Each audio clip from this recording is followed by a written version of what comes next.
এইভাবে না, তুই কুত্তার মতো বসবি।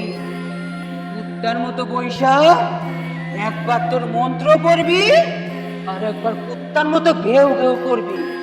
তারপর এখান থেকে সারা রাস্তা পর্যন্ত কুত্তার মতো যাবি।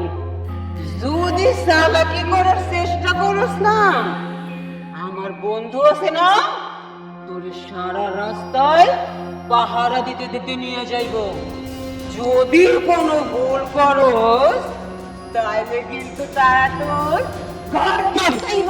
না না না না না, এই যে আমি বলছি কাকিশান, গুলবিশান, হান্নান শান, হারুন শান, গাও গাও গাও গাও গাও গাও গাও